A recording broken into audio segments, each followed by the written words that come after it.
doit mettre sur pied et dans un état de droit, il y a une justice indépendante.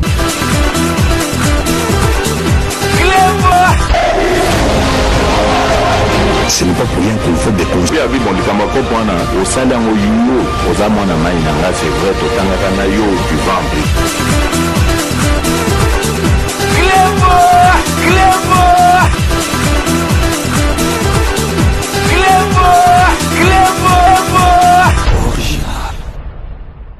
Salut et bienvenue sur cluboriginal.com. Merci de votre fidélité. 5 minutes avec César Ngadi. Tout le monde est d'accord et il en restera ainsi pendant longtemps.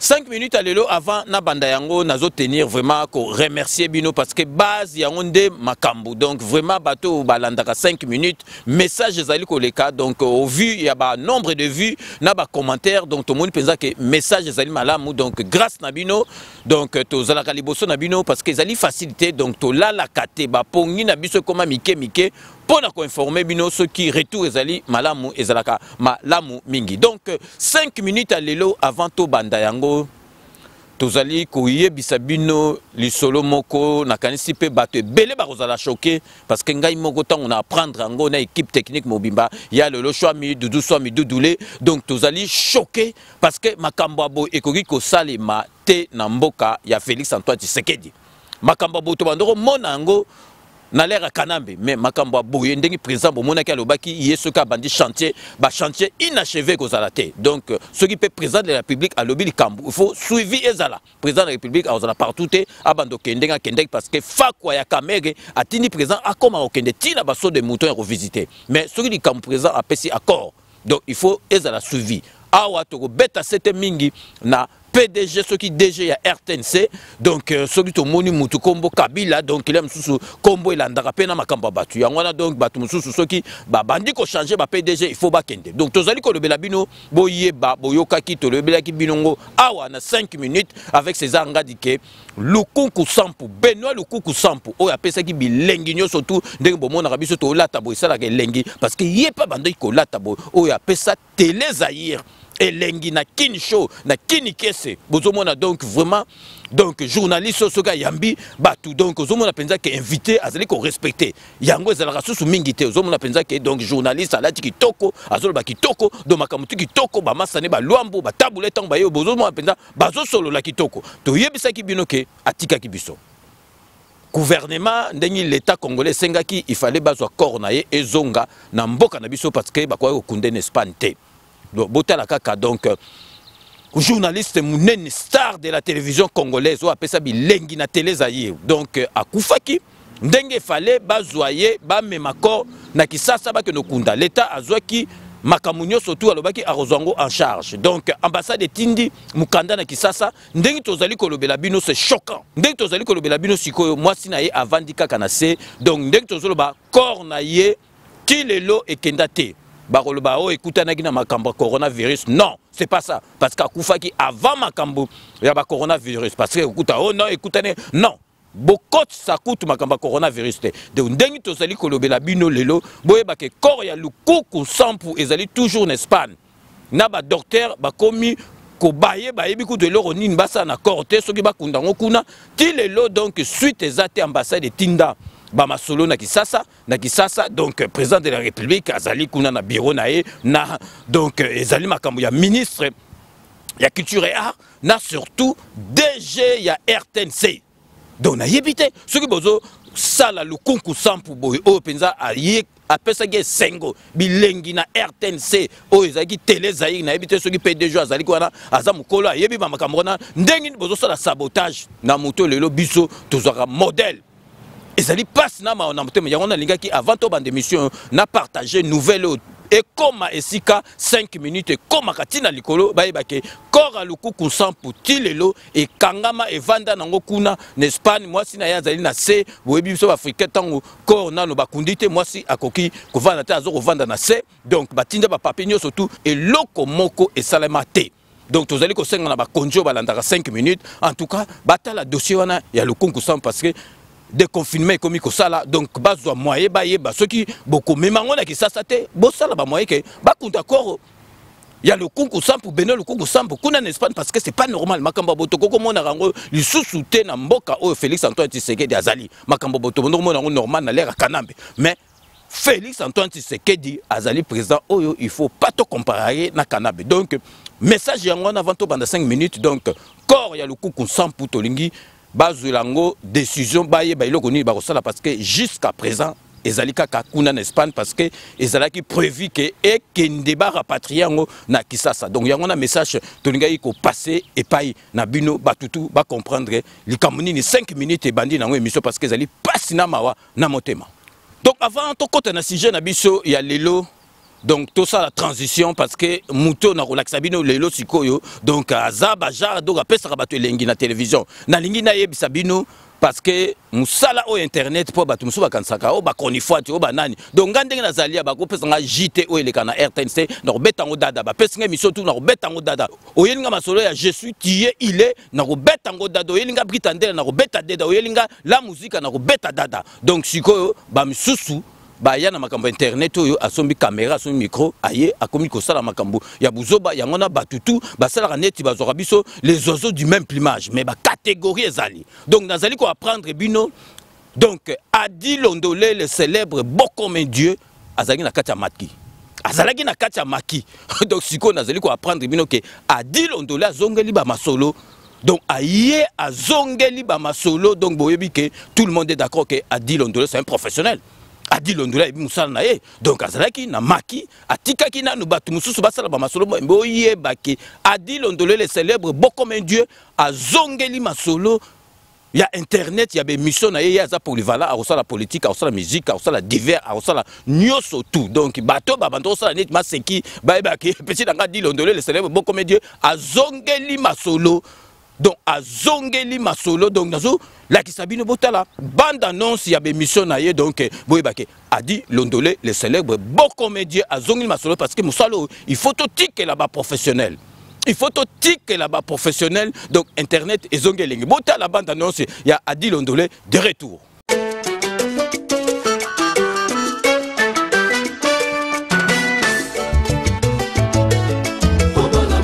Adi Londolé le célébrissime, célèbre journaliste Bokome Dieu, Adi Londolé, pour la vulgarisation de tous vos événements, journal, reportage, fêtes, animation et maîtrise des cérémonies. Adi Londolé, l'homme qu'il vous faut. Adi Londolé, omniprésent, l'animateur présentateur polyvalent pour la réalisation et la publication des émissions de télé diffusé sur plusieurs chaînes de radio et de télévision. Adi Londolé, l'homme, l'artiste, le journaliste du peuple. Adi Londolé, Bokome Dieu. Adi Londolé, le célébrissime Bisso Semosala. Donc Bilomo Botolanda, donc le célèbre Bokome Dieu Adi Londolé de retour.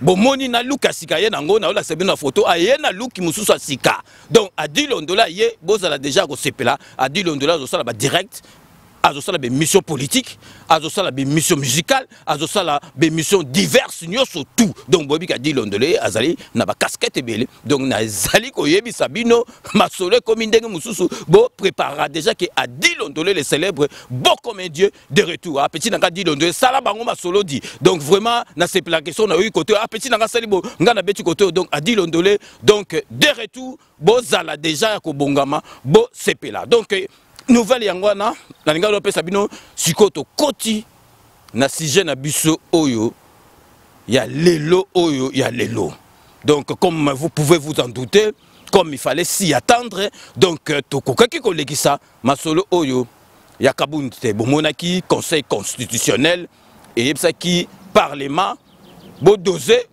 bo zila to pesa bino décision finale entre temps to suspendre makamna bino élection et ko kosala mate bomonaki ba député donc na présidente na bango mabunda bango kosana liboma o monaki ndenge batikaki bango libanda mais eloko nini elobama kité batuluka ba mende balingi ba banda kosala biso morale o donc séparation ya pouvoir.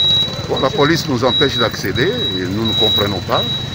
c'est d'abord une atteinte à l'inviolabilité du Parlement, qui est consacrée dans la Constitution, et deuxièmement, une atteinte, une violation du principe de la séparation des pouvoirs. Nous n'avons aucun lien organique avec le Conseil d'État. Il peut prendre ses décisions, nous ne pouvons faire appel, il ne peut pas empêcher le Parlement de fonctionner. C'est totalement hors du droit et nous sommes tenus de respecter le droit parce que nous sommes dans un état de droit et nous irons jusqu'au bout. Mais, en tout cas, Vanna déjà, donc dans déjà que, en tout cas, président Fachi Timba. Président Fachi Timba, président Fachi Azaï Noko Yaya. Président Fachi Sobo Zile na gauche, abimi na droite. De Sobo Zile na se abimi likolo. De pour batutu ba yeba kika ke makambo kabung bakozongi se bonaboy. Ba mo na siko pour beau comprendre que mboka na biso et comme masolo mususu donc justice c'est ça makambo nango, conseil constitutionnel c'est ça makambo nango, président de la République à kota ka masolo wana te. Pour ba musu bazol ba makambo tomoni ya kamere donc procès politique te. Donc président zakuna na katité. Bo talibino mon preuve. Pour rappel, Kabound va rejeter qui Makamonae donc Azali destitué. Azali destitué donc va destitué donc Kabound va destitué comme premier vice-président. Bon Monique bah yebisa qui conseil constitutionnel le bibo zela ba tu babulai ka Félix Asali ba masolo bo so mona ke mboka na biso et comme na masolo muso mona conseil constitutionnel ba zo sala musana na bango o ndenge e fallait basala na le kana ba ko sala te na era Mobutu yo o longola donc commissaire du peuple ou bien au simba mutu ya comité central o ko banda yango ndenge nini mais ce que président de la République Fachi Beton azali ko laksa azali ka ko surprendre bateau cour constitutionnel et Sali Moussala nango 5 coups de fil na l'air akanda me makambo o ya ndenge ekoleka po batu musu ba banda o kanisa ba makambo ndenge na ndenge o tala nani évêque Mukuna donc bazo rotinda ye na Fachi mutasala bonabo évêque Mukuna ba kanki bo ki ko ba betie 25 ans est-ce bon moi président de privé à côté bo ye ba kabozo comprendre que makambo biso tozo vivre na Fachi Beton na ne salama te pe eko salama ka jamais Fachi Beton aza pensa président bino au monde do est-ce que cour constitutionnel wana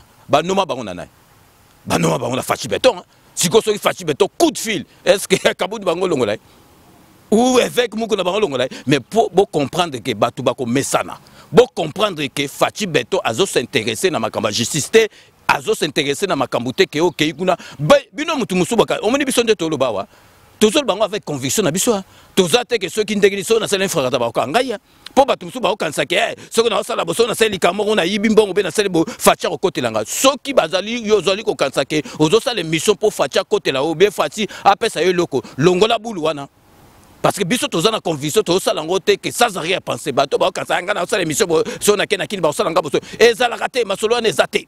Donc, si on a une mission, yo moko yebi ko so la po na Fachi, yo moko na conviction na ko kansate ke boule mususu ke ba ko pesa yo eloko. Menga zo comprendre te, ba mende siko, menda lo ba siko yo, séparation pouvoir sur les athées. Menda zo pesa biso exemple makambo yo na l'air kanambe ko salama. Dans l'air kanambe ko salama. Donc mais en tout cas, boye baké wana pezali attention puis la mot se keba.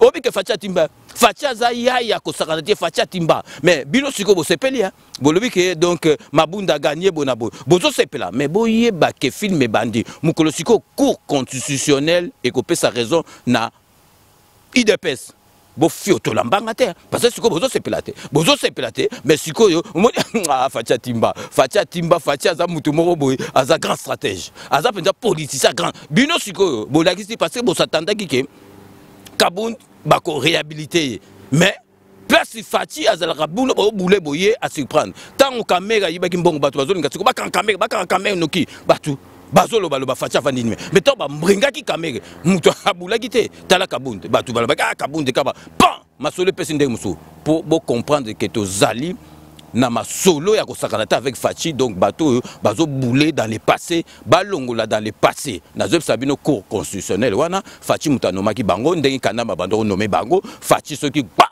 coup de fil masolo ngota mais boyeba ke Fachi ko kotaka masolo la justice te Fachi ko kotaka masolo cour constitutionnel te soki ba kangi yo yibi ok boloko soki osale likambu donc ba juge na ba magistrat bazali ko sala penza musala na ba notion na ba cour batanga ki nelengi kala penzo ko ya o gangi mais la suka ka ke ozomona penza que yo avocat gagné ki mais bapesi décision mususu bo comprendre ndenge ezali meto yebisi bino attention puis la mosike ba bo sepeli mais jour oyo sikoyo ke cour constitutionnel et ko pesa IDPS raison mutu moko a fiotola mbanga na été ou bien aloba quelque chose parce que bon moni bino mo ke mutu ya IDPS azu un fracata ba lobby ke botika tant total masolo ndenge za cour constitutionnel allez ba tu déjà ba bandoko boulé ba rosala ba manœuvre na bango po ba sala ba makambo na bango bo moni bino moko ndenge suki président de la république bo moni penza approuver ba tuke yé azo kota masolo te ke ya justice donc mais bo ke ba kana bino to pesi bino avertissement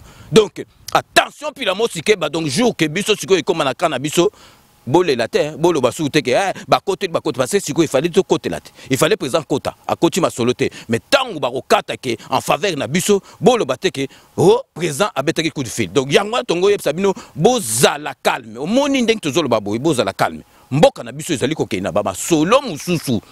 Ezali kokena ma solo mususu est bato andimaki tant que ba moni ka ba suspendre bato déjà bando gaga tal au moni siko kabundi alalisi bango bona boye akozonga. Tako azongi pété. En tout cas, Fatia Timba.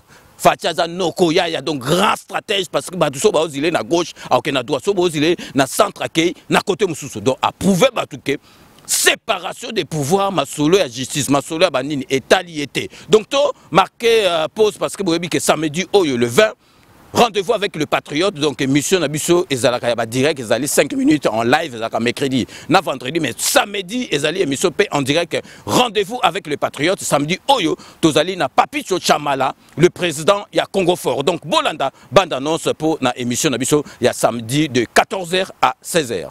La relève, c'est la jeunesse. Il vient d'entrer dans la scène politique avec Congo Fort. Après plusieurs années passées dans la résistance congolaise, Papicho Chamala, c'est de lui qu'il s'agit. Il est mon invité dans votre émission Rendez-vous des Patriotes de ce samedi 20 juin 2020 de 14h à 16h. Oui, peuple congolais, un seul rendez-vous, samedi prochain 20 juin 2020. À 14h, moi, Papi Chamala, Congo Fort IDPS France, je serai à l'émission Rendez-vous de Patriotes de grand prêtre César Ngadi Kleboa. Le président Papicho Chamala est pour, dans certains cas, pour l'instauration de la peine de mort au Congo. Dans le biso Congo Fort, nous allons proposer la peine de mort. Nous allons payer bien dans le pour pas la démocratique, pour pas la forme, nous allons instaurer la peine de mort. Tout le monde, dans les États-Unis, peine de mort est à la cas, dans le Japon, ils allaient, dans le pays, ils allaient. Pourquoi pas au Congo? Parce que tout le monde est au Congo, ils allaient comme marcher, parce que tribalisme est à Makassi. Tu es comme on a que non, corruption est à Makassi. Mon tout, il y a des Congolais, et autres qui sont élus. Ba député, ba gouverneur, ba tout le monde, classe monde. Mais biso, peuple d'abord. Papa Etienne Tshisekedi de Mulumba, que son âme repose en paix. Héros national. Aloba la biso, le peuple d'abord. Dans la dite émission, nous allons en profiter pour commenter le prononcé du jugement de 3 prévenus dans le procès de 100 jours. Le président Papicho Chamala est mon invité dans votre émission Rendez-vous des Patriotes de ce samedi 20 juin 2020 de 14h à 16h. Donc, moi, votre humble serviteur, je vous allez un rendez-vous et pas à César Ngadi. Donc, je samedi prochain, tout le monde est à Zangate, biscuit tout vous allez, ma pour pesa, attends moi 2 heures à Pamba, na émission on a bolanda, ngaïnde on a bidon. Papicho Potogoloba, Makamba Congo. Congo tozo kende wapi.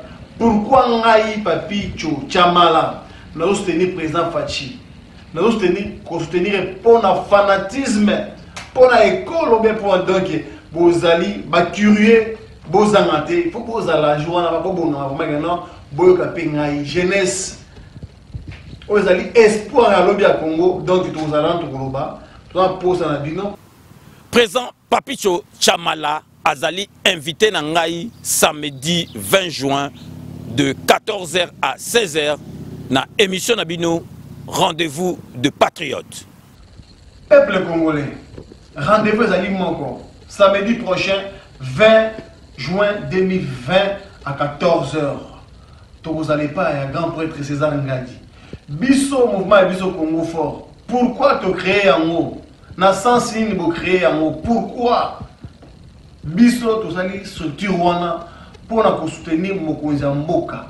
Oazali son excellence Félix Antoine Tshisekedi Tshilombo. Pourquoi tu soutenir Bisso personnellement en tant que jeune tozolanda pour un intérêt personnel ou pour Mboka? Non. Bisso tozali kolanda Mokonzi Mboka. Ligne bisso directive, idéologie la lutte contre les antivaleurs, contre la corruption, contre le tribalisme, contre Makambo, tout nyoso ya mabe oyo bakongo bazokosala. Présent Papicho Chamala azali ko senga pe azali ko beta sete ye alingi bazongisa peine de mort na mboka na biso Congo ako expliquer biso pona nini. Nango biso Congo fort, tozali ko proposer la peine de mort. Pour le pays pour pas la démocratique, pour pas la force, besoin instaurer peine de mort. Tout le monde, aux États-Unis, peine de mort est à la carte, au Japon est à l'île, au pays est à l'île. Pourquoi pas au Congo? Émission Ezali en direct à téléphone ouvert. Donc pour Namituna Nabino, bo benga na ba numéro à téléphone où Ezali ko affiché, ko défilé na se ya écran Nabino. Donc, Boutolanda, donc, bande annonce, il y a émission de Bisso, il y a samedi 20, donc, avant midi, Torozala sûrement, connecté, dans Makambo, il y a jugement, il y a prononcé, il y a jugement à 100 jours, Toyoka Soki, juge, Oyo Azaliwana, a confirmé 20 ans. Il y a Kamere, ou bien Golonglandambu, donc, Torotala, Yango Soto, Silisi, donc, de 14h à 16h, Bouyemba Lamoro, se connecter, na Kleboa original pour Bolanda.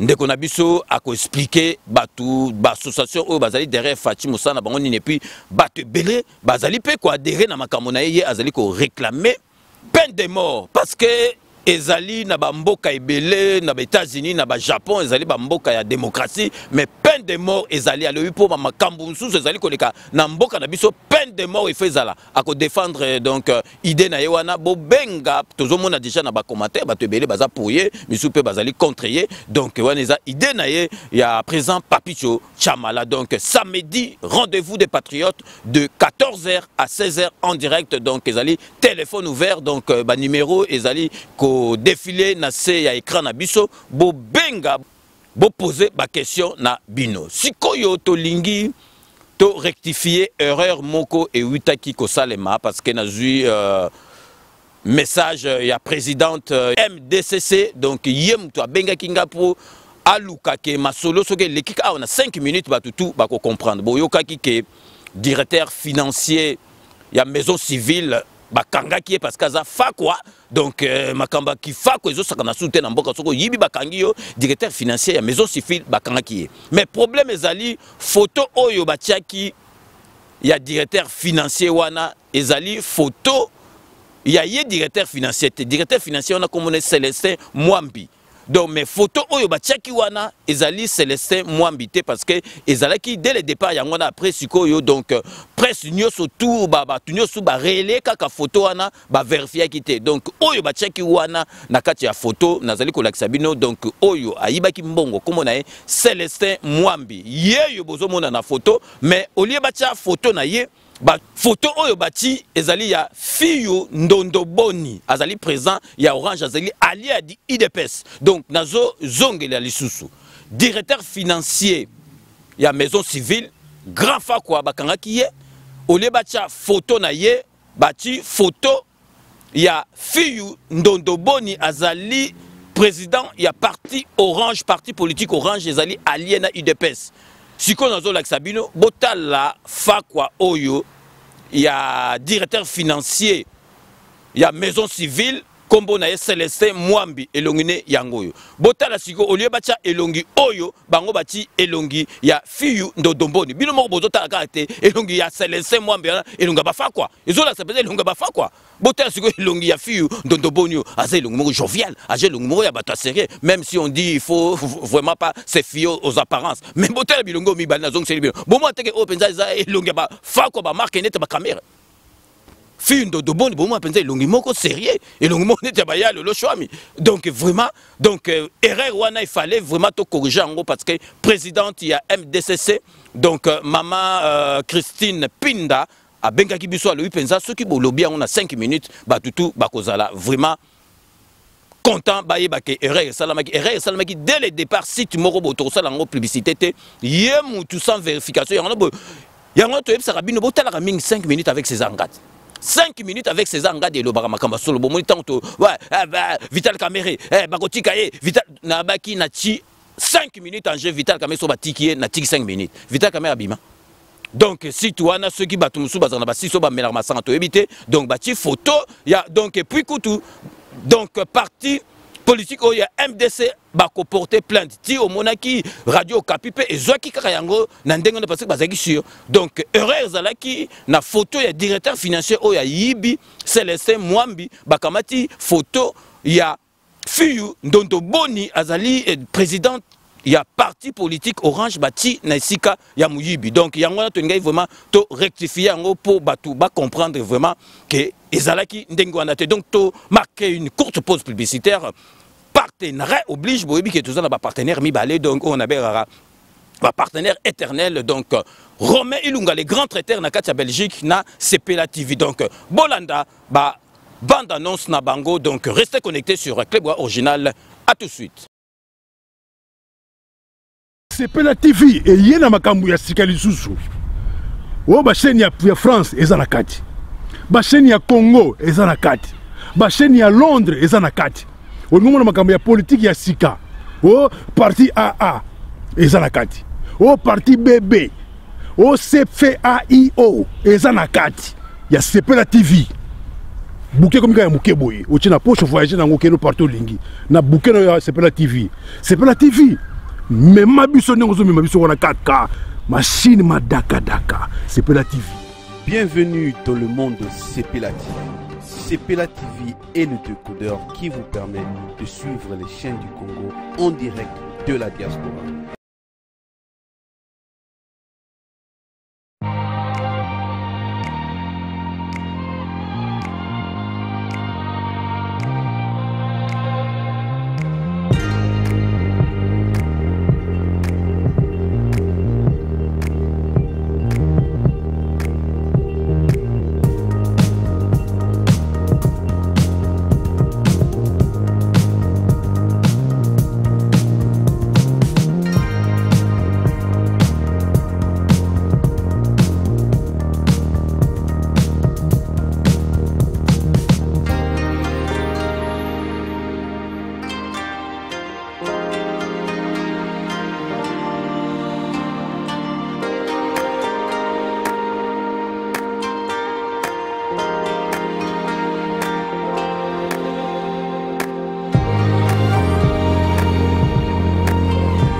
Rome C20, service traiteur, organisateur d'événements, allant du cocktail en passant par les akouskis et le traiteur qu'il faut.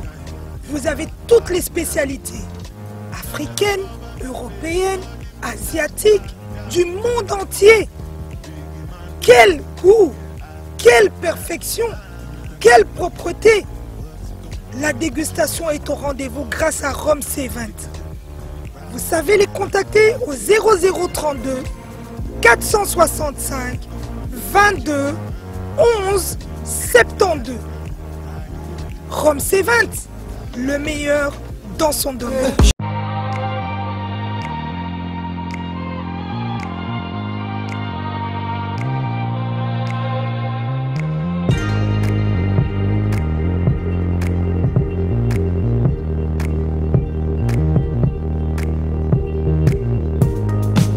Bino Boitolanda, partenaire Nabiso éternel, donc c'est Pela TV décodeur, il y a Banamboko, Chine approche au Tamboli partout dans le monde, place internet, ils ont au Bracho, au Taliango, et puis le grand traiteur Romain Ilunga, Nakati à Belgique, Mazali, na mobilité géographique partout à Royab, au Benguier de la part, il y a 5 minutes avec César Ngadi, donc Masolo Kitoko, Primoko, il y a Banamboka. Donc, tous allez en profiter, dès que tu as bino rectificatif, photo et tout ça, la présidente, il y a MDCC, donc Maman Christine Pinda. Tous allez en profiter pour nous relaxer bino activité na bango na niveau akin bakendaki bakabolaki ba masque na wenze oyo babengi Mombele donc bakabolaki ba masque na wenze oyo ya Mombele puis bakendaki pe kota la bana oyo bazala rejeter ya bandundu donc tous allez relaxer bino ba image bota la penda ba te belé bazali ko aider président de la République parce que président de la République akosala nyosote donc bolanda bino moko na bilili ba activité donc il y a association MDCC donc il y a présidente Maman Christine Pinda. Mouvement de femmes de la diaspora pour le développement du Congo, MDDC en sigle, basalaki mobange na descente na commune ya Limete quartier Mombele pour na assister Fondation Pauline Albinos na bitse moko ya kosunga bango na ba vivre o bozomona na bilili. Bazalaki accompagné na ba membre ya Lingomba la vision de bon samaritain. Na cadre toujours ya ko soutenir ba vulnérable na période o ya confinement pe na tango oyo mokili mobimba ezali ko vivre na bokono ya COVID-19 bana batondisa makina esengol. Merci MDDC. Ba maman MDDC monde bango pe bazangaki malobate. Nous sommes là pour remettre le vivre dans le cadre de la crise sanitaire qui frappe le monde entier. Et puis, la Fondation Pauline. Fondation Pauline, c'est notre partenaire officiel. On a l'habitude de passer de temps à autre pour remettre le vivre aux enfants albinos. Bakita na bureau administrateur ya marché Louza na même commune pour remettre un bon lot, il y a plus de 10 000 cache-nez. Natina toujours y a qualité contre Covid-19. Ba maman ya MDDC monte boko bakaka na ba geste oyo nzambe ya pambola bino bokende liboso. Kokita biso na wenze pona kokabola bakashi ni na ba mama bi période otozo traverser dans la crise sanitaire donc nous sommes soyez ba ko se protéger pour éviter maladie à coronavirus pour les autres circuler monde. Toyeli kosinga ba mama pona ko se protéger na maladie oyo epidémie oyo ezosala na kati ya mboka. Eza monde entier alors pour se protéger. Yango te ko tikela ba kashi mais pour se protéger parce que microbe présent na kati ya mboka. Lelo oyo toyeli ko accompagner ba MDDC na action bazaki nango action ko kabola ba kashi et puis ko kendo ko sunga felina ya Fondation Pauline. Et moi, il y a un monde de travail que non. Membre et tout, il y a plateforme où ça a sur l'activité. En émission, qui accompagné la Fondation Les Amis des Loups. Qui on tient ce poids. Donc merci à maman Kimbangu Sansi, la prophétesse syrienne ou la patrie allemande. Vraiment, bon samaritain, Tosali, pour la population. Et ensemble, nous pouvons ensemble changer le Congo à un paradis. Merci. Donc, donc vraiment, toutes nos félicitations. Donc, na MDCC, il y a maman Christine Pinda, donc dans Moussala au Bazali Kosala. Donc, vraiment, ils allaient et Songomi, comment on a Banamboka, Bazali, qu'on contribue pour Namboka. Bon, si quand on a Sabino, pour Boye Baki, en tout cas, présent Abisso, Azali Monaki, Noko, la musique, Katoeb Sarabino. Bon, Monaki, Tokozong, c'est la bino en Osuto, Tchèque Européen, na site Nabiso, bah, oui, tu peux retrouver monitrice naïe, institutrice naïe. Il y a maternelle na Athénée de Kalina ou comment Athénée de la Gombe. Donc donc hier à Ebagiteke donc na kati ya chiki na président de la République donc président de la République en beta 3 pièces. Boyebi kandenga na beta donc président de la République qui mwana muke déjà donc na 5 ans beta 3 pièces parce que ça les année scolaire 1968 69 abi président mutumo calme. Dès que Razalakasiko, Monica calme, mais Azobet a 3 pièces déjà. Pour ne pas Sabino Kibino, parce que le président colla bien. Parce que le président sera avec un esprit pour à côté de ce esprit mabé, Azo d'amener là, Azo qui peut être nulle part à mais président déjà, dès qu'il m'a namouké, Azali déjà calme, posé. Donc, Bota la binomoro monitrice, il y a école maternelle, il y a président Nabiso na Athénée de Kalina, Oyo Alobi concernant président Nabiso. Bolanda Nabilili. Revoir sa monitrice de l'école maternelle après plusieurs années, on ne peut que s'en émouvoir. Marie-Josée Moguizo fut monitrice en 1968 à l'Athénée de Kalina, l'actuel Athénée de la Gombe. Cette septuagénaire a connu une étoile dans sa classe, la maternelle, entre 1968 et 1969. Félix Antoine Tshisekedi, fils d'Étienne Tshisekedi, fut alors son élève. Elle en garde encore des souvenirs indélébiles. Cette chaise et cette table en bois presque restent le seul témoignage de son passage. L'on peut déduire que c'est sur ces bois qui a résisté à l'usure de temps qui s'asseyait l'actuel président de la République. L'image est encore vive dans les souvenirs de Marie-Josée Mogizo qui évoque ici un enfant modèle. Azalaki calme, Azakulata toujours 3 pièces.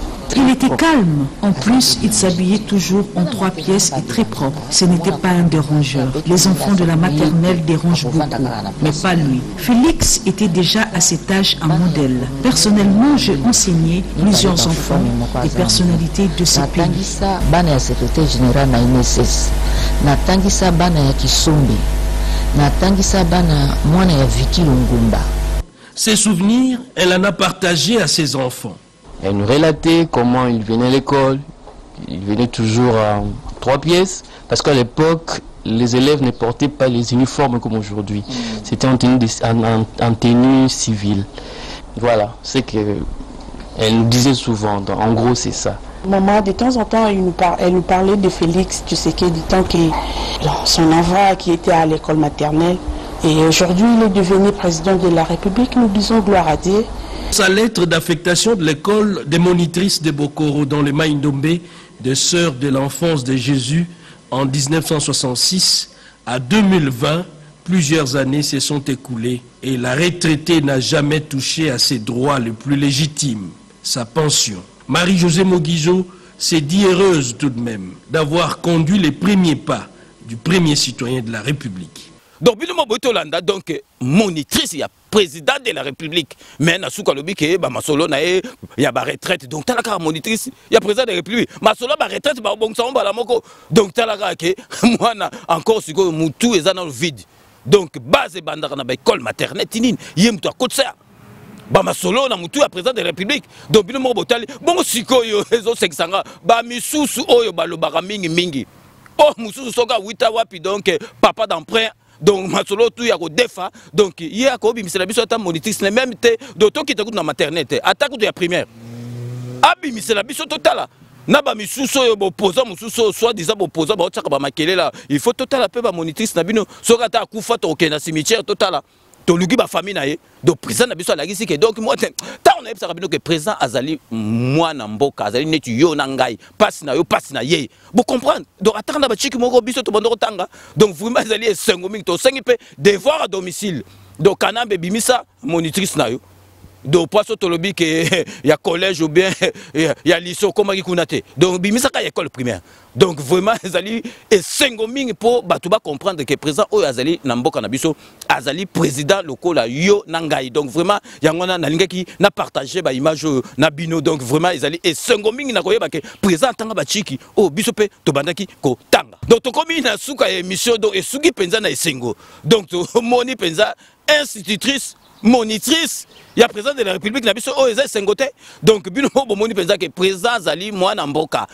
Azali massa nabiso muninga nabiso leki nabiso yaya nabiso donc Azali n'a pas si na souci sauf aux soucis yepé azu souci donc vraiment to comme na souka émission ndena lobara que je vous laisse le soin d'en tirer vos conclusions et de me faire parvenir vos commentaires comme d'ailleurs vous en avez l'habitude de faire. Donc je reste toujours friand de vos commentaires, si je sens observations même critiques, n'hésitez pas à me les faire remonter sur notre compte YouTube ou sur notre site internet cleboaoriginal.net. Donc ceux qui te comme nasuka boebi nasuka ezama base parce que tout senga qui bat pour tout temps to bandaki 5000 batu musuba bio eze mission politique et on ba dédicace biso toye ko la base to chaki ango pendant 3 semaines to bi base bo décider to tika ba dédicace ou to continuer base bi mais non bon tika te parce que boye ba que donc libanga masolo à dédicace et côté na ba mère na biso nazo pesa un exemple Mobutu c'est ce que kokungwendu wa banga président fondateur asala ministère mabanga mon papa zaini ministère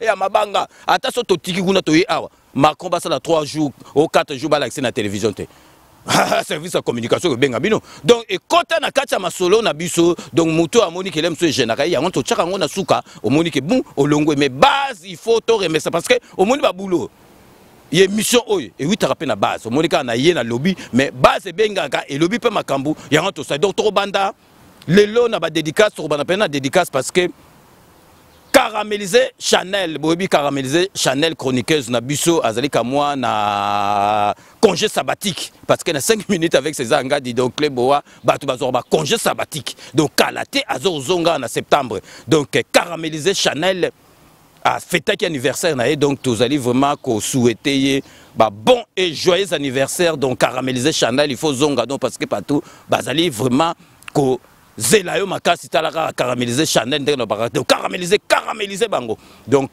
bon et joyeux anniversaire nae donc vraiment Woumela caramélisé Chanel donc kalaté ogozonga na kata masolo donc toké si aux États-Unis pour Europe ça mbote na Richard Mbuluku donc hier azalaka vraiment soki 5 minutes et koti et là qu'on nyos tout cas 5 minutes mbalamoko à partager donc Richard Mbuluku merci na fidélité no na nyos tout pe au sala rapport na 5 minutes avec César Ngadi toké si on a kata mo pour Europe ça chef Pipo donc Pipo Vincent Kanda bambote ebele et sika yozali kuna na kati ya mo donc toke mbala moko to passer na Noisy les Grands pour Europe ça mbote na Stéphane Jocol. Stéphane Jocol fait partie du bureau. Stéphane Jocol, le bureau doit fonctionner à merveille. Le bureau doit fonctionner comme tel. Ah ben je suis ravi. Je suis radié Stéphane Jocol. Donc merci Nanyo surtout au sala rapport na 5 minutes avec César Ngadi. Toké si on a katia Dallas, les États-Unis d'Amérique pour nous repérer article 5K.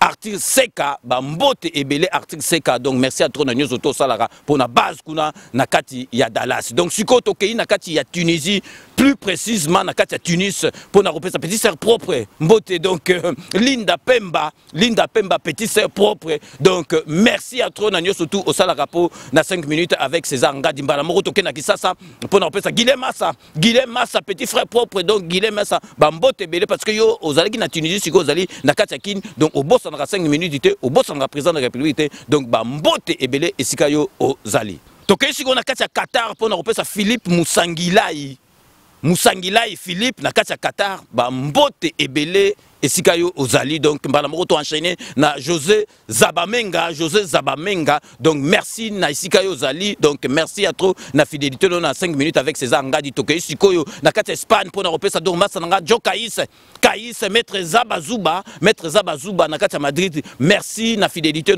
na 5 minutes avec César Ngadi. Toké siko na Saint-Denis pour na repesa Papi Mangunza donc chef d'entreprise donc entrepreneur Papi Mangunza mbote ya trop et puis merci na fidélité na 5 minutes avec César Ngadi après to enchaîner na Blaise Zembele donc na Saint-Denis donc chef d'entreprise à Rosakanate donc merci à trop na nyoso tout au sala rapport na 5 minutes avec César Ngadi tikalika na ba chef d'entreprise l'entrepreneur donc Edilenvo merci à trop na nyoso tout au sala rapport na 5 minutes avec César Ngadi tozongi sous Espagne pour na repesa Richard Chimbalanga mbote ebele esika yo ozali pe na fidélité na 5 minutes avec César Ngadi merci à trop Richard Chimbalanga kuna na kati Espagne donc tokei mbala moko na kati ya Autriche po na kopesa mbote na vie na biso les boss donc mwana ki na solo les boss donc vraiment quand ça rendait ma solo kasa vous bezalaki les boss donc en Autriche merci à trop na fidélité na 5 minutes avec César Ngadi donc so tiki les boss donc mbala moko tokobosa na TV na biso Merlin Cano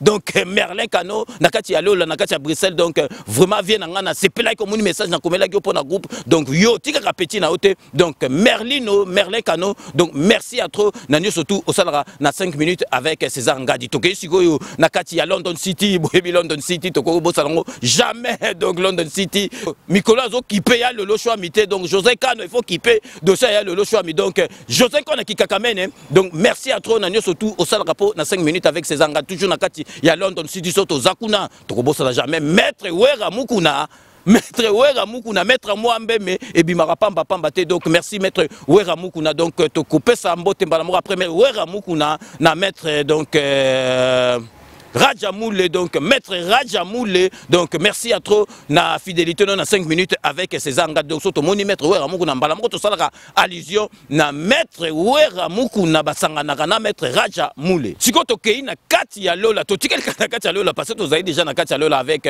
Venabiso Merlin Cano, donc vraiment to tika na kati ya lola po to kopesa mbote na Lolo Mulongo donc masa dudu so mi dudule donc soki to moni Lolo Mulongo to kobosa na te komona Brice Piana na kati ya Grigny Centre na kati ya Grigny Centre mbala moko to pumbwe to lungwe na kati ya raison parisienne to kembala moko aux États-Unis d'Amérique pour na kopesa mama social so ba peso kombo mama social c'est que zali motema malamu mama social Niki Nyanga merci à trop na fidélité no na nyo surtout au sal rapport na 5 minutes avec César Ngadi to kobosa na te mama Elodie donc mama ya Nzela ya Minu Mama Yanzela Minu, donc merci na fidélité na bino na 5 minutes avec César Ngadi. Toko suki sa siko na kati ya mabele na biso na Seine-et-Marne plus précisément à Melun to bandi na mama Amena mbote ya trop mama Amena donc yo to yebi que ceux qui 5 minutes totalité okola la te mama Amena merci na fidélité no na 5 minutes avec César Ngadi tozali ko pesa siko yo mbote belé puis félicitations na président ya bana Lemba Francis Elanga donc président ya Mikal ya bana Lemba na kati ya Melun Francis Elanga na mwasi na Nene Makumbu donc merci à trop na fidélité na bino na 5 minutes avec César Ngadi toko sugisa liste na biso po nako pesa mbote toko bossa naka jamais wana za petit na biso moni ba petit mususu azana obo soko zuli kambo okomona ete mais makambo sala biso toko bossa na te donc vraiment merci à trop donc na fidélité no toko pesa mbote na Gigi Chibangu, merci à trop na nyoso tout au sala rapport na 5 minutes avec César Ngadi. Avec ces remerciements que nous mettons fin à ces 5 minutes avec César Ngadi. Cette émission a été réalisée par le grand réalisateur Yalolo Chouami, assisté de Doudou Swami Doudoulé. Donc nous allons nous retrouver avec grand plaisir dans 24 heures pour un nouveau numéro. D'ici là, portez-vous bien et à très bientôt. N'oubliez pas, tout le monde est d'accord. Et il en restera ainsi pendant longtemps. Kanambe mikolo na ye komi ya kotanga tolingi toloba ebelete mais bossa na te kanambe toko raté te akozwa masolo na mbuchu pena dikosi. À très bientôt.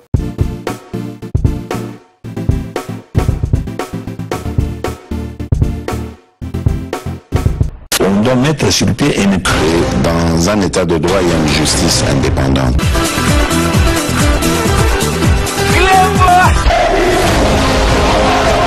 Ce n'est pas pour rien qu'il faut des causes. Bien, bon, le Kamako, au salaire, aux amants, c'est vrai, au Tangana, du ventre. Clément!